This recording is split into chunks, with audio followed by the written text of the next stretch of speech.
சேமிக்கும் வகையிலும் மற்றும் நகல் எடுக்கும் வகையிலும் வடிவமைக்கப்பட்டுள்ளது. இங்கு பணியாளர்கள் தங்களுடைய அன்றாட பணிகளை பணி நிலையை பதிவு செய்ய தன் பதிவேடு என்ற இணைப்பை சுட்டி அது முதல் பக்கம் தன் பதிவேடு திரையின் முகப்பு பக்கத்திற்கு செல்லும். அந்த தன் பதிவேடு நாளை செலக்ட் செய்து அவர்கள் அன்றாட பணி நிலையை பற்றி இங்கு உள்ளீடு செய்து அவர்களுடைய மேற்பார்வையாளர்களுக்கு அனுப்பி வைப்பார்கள்.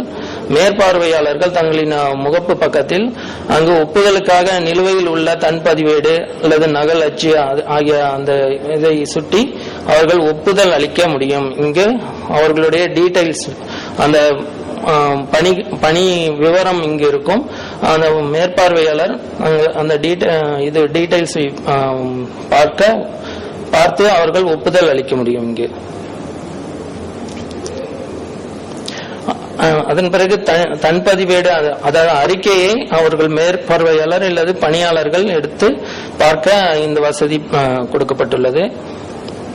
இந்த அறிக்கையில் அவர்கள் ஒப்பு பெற்றுவிட்டார்களா இல்லை என்று பார்த்துக் கொள்ளலாம்.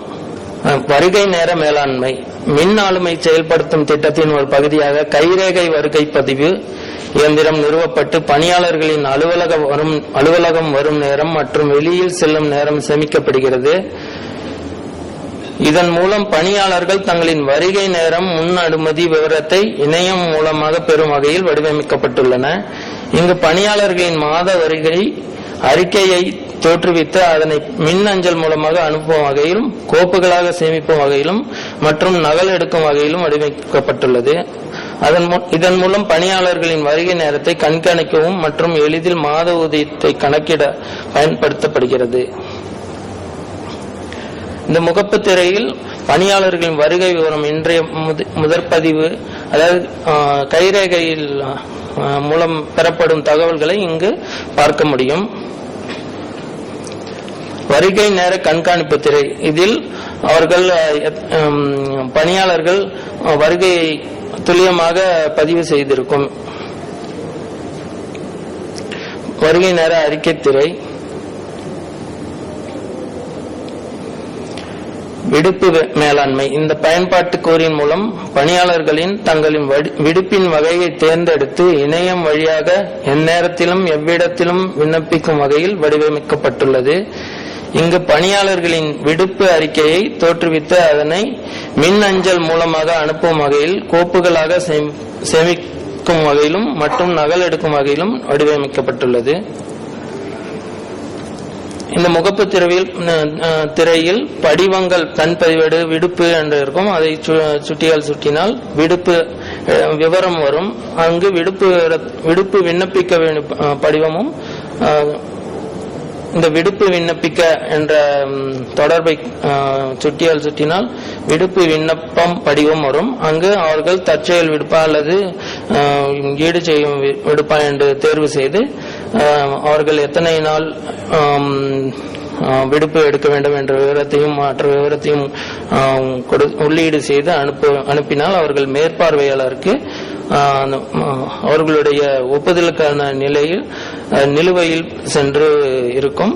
அவர்கள் தங்களின் ஒப்புதலை அளித்தால் பணியாளர்கள் அதற்கான பணிப்பாய்வு மேலாண்மை இந்த பயன்பாட்டு கூறின் மூலம் பணியாளர் தங்களுக்கு தேவையான பொருட்கள் மற்றும் நகல் அச்சு எடுக்கும் விவரங்களை அதற்கான படிவங்களில் உள்ளீடு செய்து மேற்பார்வையாளர்களின் ஒப்புதலை பெற்று பொருட்களை அல்லது நகல் அச்சு பெறும் வகையில் வடிவமைக்கப்பட்டுள்ளது.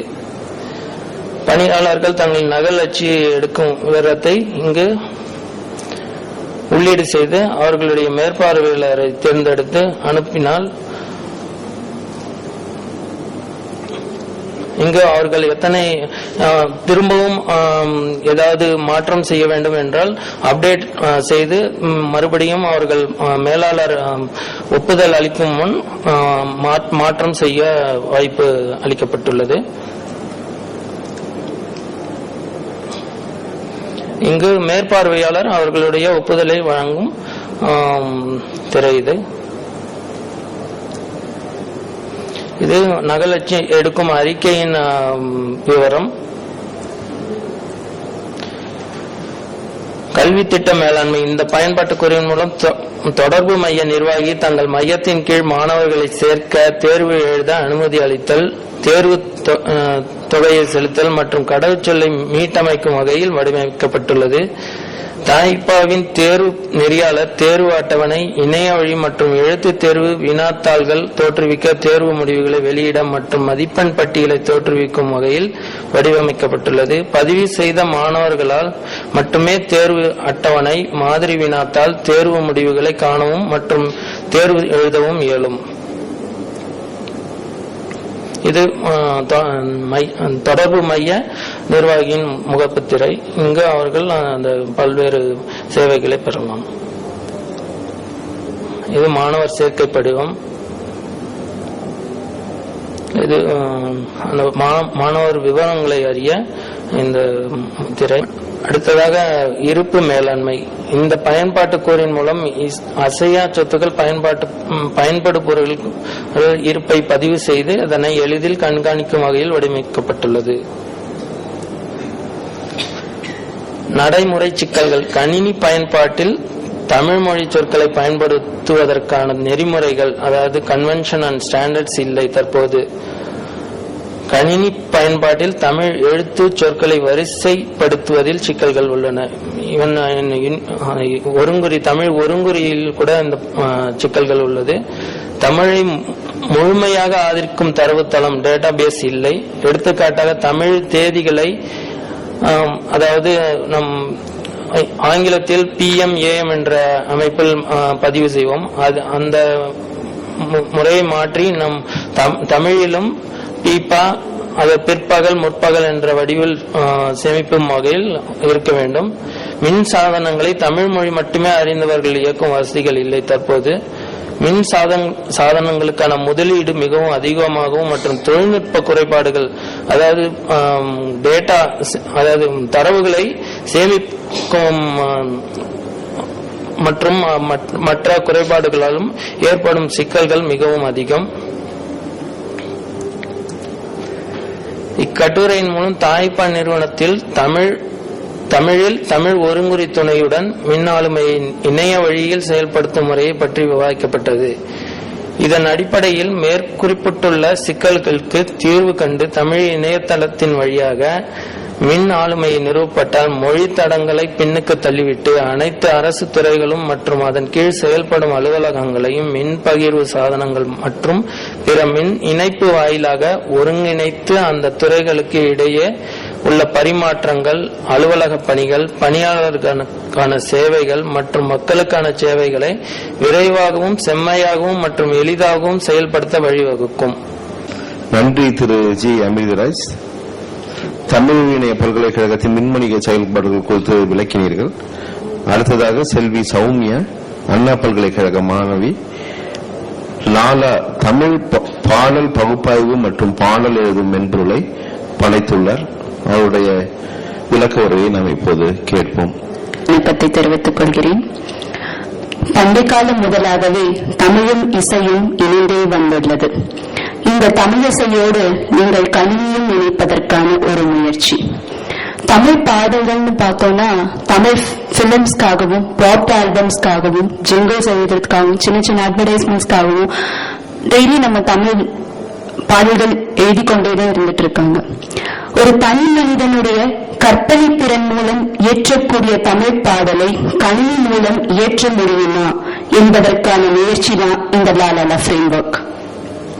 ஃபர்ஸ்ட் இந்த லாலா ஃப்ரேம் ஒர்க் பத்தி பார்க்கலாம். இந்த லாலா ஃப்ரேம் ஒர்க் பாத்தீங்கன்னா 4 பிரிவுகளாக பிரிக்கப்பட்டுள்ளது. என்னன்னா, ஃபர்ஸ்ட் மியூசிக் டு டெம்ப்ளேட், அடுத்த பாகம் லிரிக் அனாலிசிஸ், அதுக்கு அடுத்ததாக lyric generation and then lyric scoring. இந்த மியூசிக் டு டெம்ப்ளேட் அப்படின்னா என்ன அப்படின்னு பார்த்தோம்னா, இது 4 கூறுகளா பிரிச்சிருக்கோம். MIDI to ABC, ABC to template, template processor, template selector and then the pattern selector. எப்படின்னா, ஒரு மியூசிக்கல் ஃபைல அந்த MIDI to ABC கன்வெர்ட்டருக்கு ஒரு மியூசிக்கல் ஃபைல இன்புட்டா கொடுக்கிறோம். தட் இஸ் MIDI ஃபைல் அப்படிங்கிறது தான். அந்த MIDI to ABC கன்வெர்ட்டர் என்ன பண்ணுனா, இந்த MIDI ஃபைல ABC நோட்ஸா கன்வெர்ட் பண்ணும். அதுக்கடுத்தது ABC to template கன்வெர்ட்டர்